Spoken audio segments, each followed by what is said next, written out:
Hello my friends and welcome to today's tutorial.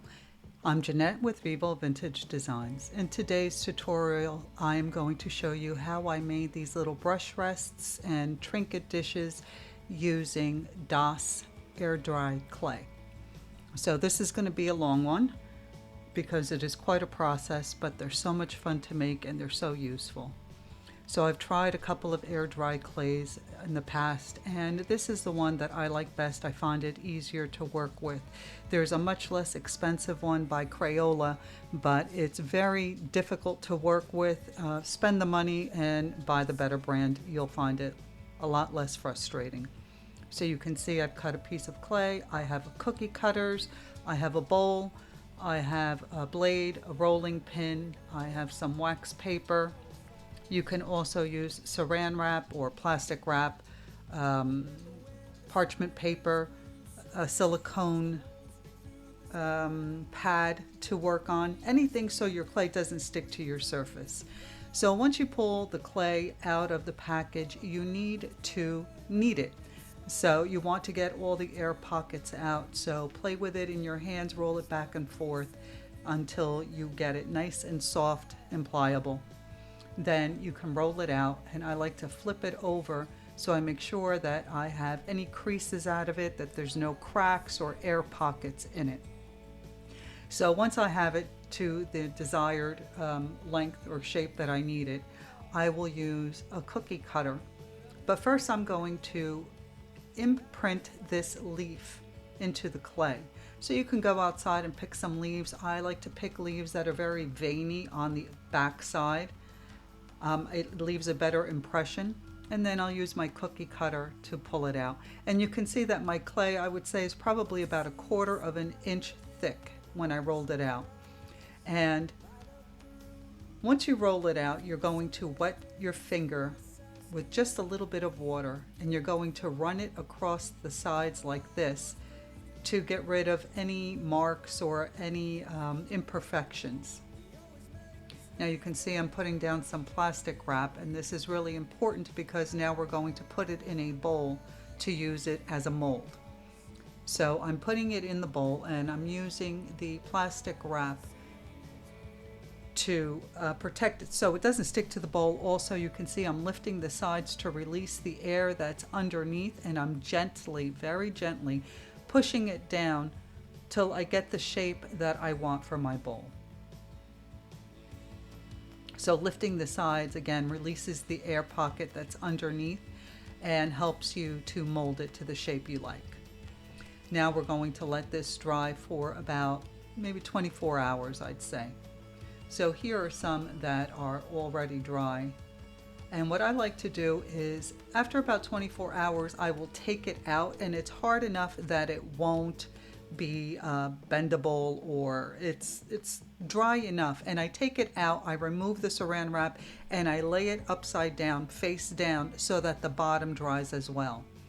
So here you can see I've been outside, I've picked some leaves, I've gone ahead, rolled out my clay, pressed this leaf into my clay, and then I cut out the shape of the leaf.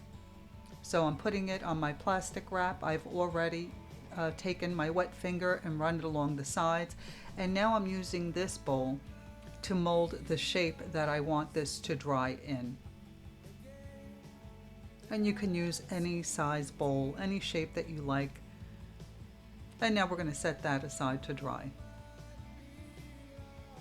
Now I bought these cookie cutters online, and they're really great to use. Now if you don't have cookie cutters, you can use an X-Acto blade like you just saw there, and that helps. Just make sure that you protect your surface that you're working on so that you don't damage it with your blade. You can also use just a kitchen knife, whatever you have available that will cut.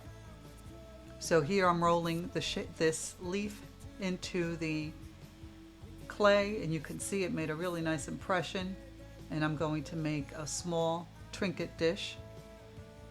So I'm pressing it down, and you can see that the wax paper will eventually start to rip because of the moisture in the clay. So I find that using saran wrap or plastic wrap is a better option because it doesn't rip.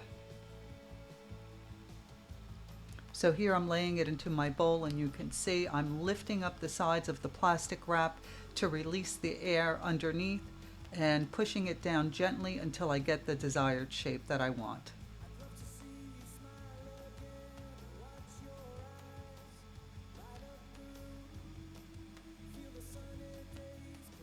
And again, I'll leave this to dry for about 24 hours.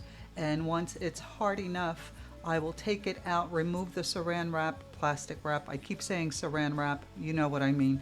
And then I'll turn it face down so the bottom of it will dry as well. Now these smaller ones that I did, you can see I cut a notch on each side so that I can rest my brush in it. Now you can also add things to your clay to give it a little bit more texture. On some of these I added a little bit of coffee that I'd not brewed yet. You can use brewed coffee grinds, whatever you have available, and you mix it into the clay and it gives you this really nice texture. So here it is the next day, and you can see that my clay on the ones that I did yesterday is almost dry. Now I'm going to paint the ones that I had previously made. And I like to use watercolor because it's translucent, but you can use whatever you like. I like the look of being able to see the clay and the speckles from the coffee that I added into it. You can also, there's so many things you can add to your clay. But I like using, again, watercolor because it's translucent and you can see through it very nicely. But you can use acrylic paint also if you like. So here I'm just painting the area where I made the impression with the leaf. And now I'm going to take a little piece of a paper towel dipped in water, and I'm going to very lightly remove a lot of the paint because I want to be able to see all those veins in that leaf that I imprinted into the clay. Now I'm wetting down the entire surface inside my little trinket dish. And I forgot to mention, once they're dry, you can take a very fine grit sandpaper or even a nail file, and you can smooth the edges so that you don't have any sharp edges. And I do recommend wearing a mask and doing this in an area that you don't mind getting all that clay dust all over the place, because it does make a mess. But make sure you wear a mask, you don't want to breathe this in. So you can see I painted the entire area, then I took a paper towel and it's just damp with water. Don't use a lot of water because it will soften your clay. And then I just removed the excess paint and I left it in the impression of the leaf that I put in that particular bowl. Now here I'm wetting down the area where I made the imprint of the leaf, and again using watercolor, and I'm painting only the area where I have the leaf.